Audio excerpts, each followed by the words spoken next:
Praise the Lord. देवाची स्तुती असो. I just came before you all तुम्हा सगळ्यांसमोर परत एकदा अशासाठी आलो होतो because there is a very important message I would like to share with you all. एक अतिशय महत्त्वाचा असा संदेश मला तुमच्यापर्यंत पोहोचवायचा होता.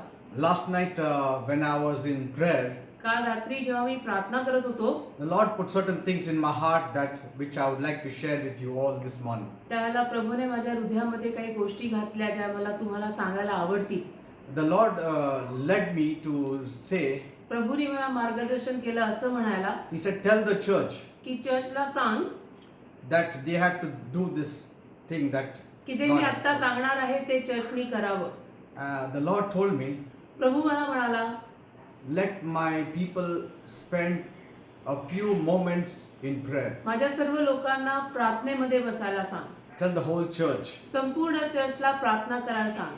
And so I'm encouraging you all तर म्हणून मी तुम्हाला सगळ्यांना प्रोत्साहन देत आहे that let us all get together and spend at least half an hour in prayer. की आपण सगळ्यांनी मिळून कमीत कमी अर्धा तास एकत्र प्रार्थना करायला हवी. Minimum is half an hour. कमीत कमी अर्धा तास. So I will set a time now एक वेळ मी तुम्हाला सांगतो wherein the whole church can come together and at that time pray. त्यावेळेला संपूर्ण चर्चनं आपापल्या घरांमध्ये एकत्र प्रार्थना करायची. The whole church. संपूर्ण चर्चनं त्यावेळेला आपापल्या घरांमध्ये प्रार्थना करायची. And the timing that I have in my heart is 7 o'clock in the evening, 7 to 7:30. आणि संध्याकाळी 7 ते 7:30 हा अर्धा तास माझ्या हृदयामध्ये होता. Half an hour prayer. अर्धा तासाची प्रार्थना, Minimum half an hour. कमीत कमी अर्धा तास, Maximum you can go on to 1 hour, 2 hours. आणि जास्तीत जास्त तुम्हाला हवी तेवढी तुम्ही करू शकता. So you have to gather your whole family, तर तुम्ही तुमचा परिवार एकत्र करायचा,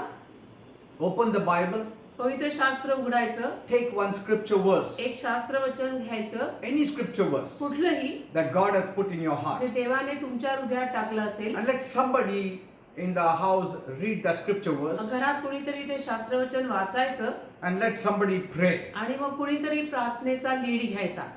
Just pray about the situation we are going through. आणि जी काही परिस्थिती आहे ज्यातनं आपण सगळेच जातोय त्यासाठी प्रार्थना करायची. And what will happen is मग काय होईल, the destined time for this period of lockdown, हा लॉकडाऊनचा जो काही ठरलेला काळ आहे it will be reduced. तो कमी होईल. That's what God is going to do, he said. असं देव करेल असं देव म्हटलंय. Then he gave me the scripture verse from Luke 18, मग लूक 18 मधून त्याने मला शास्त्रवचन दिलं 2 to 8. 2 ते 8. That scripture verse speaks about a very ungodly judge. आणि ते शास्त्रवचन एका अभक्तिमान न्यायाधीशाविषयी बोलतं. If you read in Luke 18:2, आणि लूक 18:2 जर तुम्ही वाचलं there it says, तर तिथे लिहिलेलं आहे, there was this ungodly judge एक अभक्तिमान न्यायाधीश होता who did not respect God, neither did he care for the people. ज्याने कधीच देवाचा मान केला नाही आणि लोकांची कदर केली नाही. And there was this widow in that town. आणि त्या गावात एक विधवा बाई होती. She was suffering. तिला त्रास होत होता. And so she came to the judge तर ती त्या न्यायाधीशाकडे आली and she said, आणि म्हणाली Sir, avenge my oppressors. की महाशय मला तुम्ही न्याय द्या, I mean, give me judgment. मला न्याय द्या, Punish those people who are troubling me. आणि जे लोक मला त्रास देतात त्या लोकांना तुम्ही शिक्षा करा. Now, आता this judge was not godly. हा न्यायाधीश काही भक्तिमान नव्हता. He didn't take her seriously. तर त्याने काही हिला गांभीर्याने घेतलं नाही. But this lady, पण ही जी बाई होती widow, विधवा, she was very persistent. तिने चिकाटी बाळगली. Every day she would knock at his door and persistently ask him for judgment. आणि रोज ती त्या न्यायाधीशाच्या दाराकडे जायची आणि त्याला न्याय मागायची. Avenge me of की my sufferers, मला तुम्ही of न्याय my द्या oppressors. आणि मला जे त्रास देत आहेत त्यांना तुम्ही शिक्षा करा. Bible says, तर पवित्र शास्त्र म्हणतं, and I mean Jesus was saying, म्हणजे येशू बोलले though he was wicked, की जरी तो न्यायाधीश दुष्ट होता, because she was so persistent and troubling him so much, पण तिने जी चिकाटी दाखवली आणि रोज रोज रोज रोज येऊन तिनं जो न्याय मागितला, he said, I am tortured with her persistence. त्यावरनं मग तो न्यायाधीश म्हटला की तिची चिकाटी बघून आता मलाच त्रास व्हायला लागलाय. Let me just give that judgment. आता एकदाचा हिला न्याय देऊनच टाकू So they. he gave her justice. आणि मग तिचा न्याय त्या न्यायाधीशाने केला. Then Jesus says मग येशू बोलले in verses 7 and 8, 7व्या 8व्या वचनात will not God की देव give justice to those people who are crying day and night? जी माणसं दिवस आणि रात्र रडतायत त्यांचा न्याय करणार नाही का? Surely he will give them. म्हणजे देव न्याय नक्की करेल. And in verse 8 he says, आणि 8व्या वचनात प्रभू म्हणतात he will avenge them speedily. की पटकन उत्तर देईल. Speedily means quickly, पटकन पटकन चटकन उत्तर देईल, before time. वेळे अगोदर. And so the Lord said, तर प्रभू म्हटले the prescribed time for this lockdown can be long. लॉकडाऊनचा काळ मोठा होऊ शकतो, But पण if my people pray, जर माझ्या लोकांनी प्रार्थना केली I will avenge it speedily. तर मी न्याय करीन आणि पटकन उत्तर In देईन. other words, I will lessen the days म्हणजे मी दिवस कमी करीन and I will open up this lockdown speedily आणि पटकन हे lockdown उघडीन, because my people are praying to me. आणि माझे लोक मला प्रार्थना करतायत. So take this as a good news. तर ही एक चांगली बातमी म्हणून घ्या.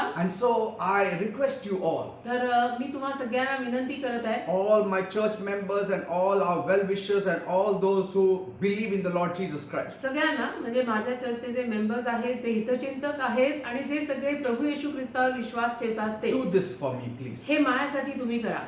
At 7 o'clock, संध्याकाळी 7 वाजता, from today, आजपासून 7 to 7:30, संध्याकाळी 7 ते 7:30, just half an hour, अर्धा तास get together and pray. एकत्र जमून प्रार्थना करा. Pray for our people. लोकांसाठी प्रार्थना करा. Pray that God may give our government wisdom आणि देवाने आपल्या सत्तेला, सरकारला ज्ञान द्यावं अशी how to प्रार्थना go करा about, की कसं म्हणजे काय त्यांनी आता पुढे योजना केली पाहिजे. because they are doing their best. का आपली सत्ता, आपलं सरकार इतके प्रयत्न करत आहे दिवस आणि रात्र, And if God gives them more wisdom, आणि समजा देवाने त्यांना अजून ज्ञान दिलं they can do it more wisely. तर अजून सुज्ञतेनं आपलं सरकार आपल्याला चालवू शकतं. Pray म्हणून प्रार्थना करा that this lockdown will be open now की हा लॉकडाऊन आता संपावा आणि And we सगळं पूर्ववत व्हावं, and we will gather together in the church. आणि परत एकदा आपल्याला एकत्र जमता यावं. Yesterday I spoke to you on the presence of the Lord. काल देवाच्या सहवासाविषयी मी तुमच्याशी बोललो. So carry this presence every moment of your life, तर हा सहवास आयुष्याच्या प्रत्येक क्षणाला आपल्या बरोबर ठेवा, but add it to it. पण त्यात भरीला Half an hour we'll give quality prayer to God. अर्धा तास आपण देवाला प्रार्थनेमध्ये चांगला काळ देऊ. You know, 2 Chronicles 7:14, 2 इतिहास 7:14 म्हणतं, God said, देव बोलला, if my people who are called by my name माझे लोक ज्यांना माझ्या नावाने मी हाक मारलेली humble आहे themselves त्यांनी जर स्वतःच नम्र Pray केलं, प्रार्थना केली and seek my आणि माझा face चेहरा शोधला म्हणजे प्रार्थना केली, and repent, पश्चाताप केला, then तर I will forgive their sins तर मग प्रभू म्हणतो मी त्यांच्या पापांची त्यांना क्षमा करीन and I will heal their land. आणि देशाला आरोग्य देईन. There is a healing coming very soon. म्हणजे देवाकडनं एक आरोग्य लवकर येत आहे So cheer up my असं brothers म्हणायला and हरकत sisters. नाही, आणि म्हणून आनंदी व्हा. God is on our side. देव आपल्या बाजूने आहे Very soon He will do a miracle. आणि खूप लवकर देव चमत्कार करेल. Praise God. देवाला So धन्यवाद. are you ready? तर तयार आहात ना? From today evening आज संध्याकाळपासनं till the lockdown is lifted up, lockdown संपेपर्यंत every day, रोज संध्याकाळी consistently, 7 ते 7:30 persistently, rose confidently, चिकाटीनं, because Jesus also said one more word. विश्वासानं, कारण येशू अजून एक शब्द पण बोलले.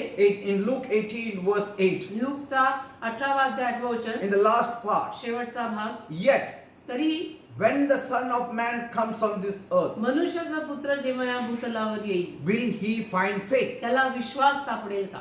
See, that is a $100 million question. म्हणजे $1,000,000चा प्रश्न झाला हा, असं म्हणायला हरकत नाही Will he find faith? की त्याला विश्वास सापडेल का. So I want you people to be of faith now. तर माझी इच्छा आहे की तुम्ही लोकांनी विश्वासानं 7 ते 7:30 ती प्रार्थना करा. Yes. In faith we will pray विश्वासाने, and we will see God doing marvelous things for आणि us. प्रभू महान कार्य करताना आपण बघू. Praise God. देवाला धन्यवाद. So God bless you all. देव बाप तुम्हाला सर्वांना आशीर्वादित करो.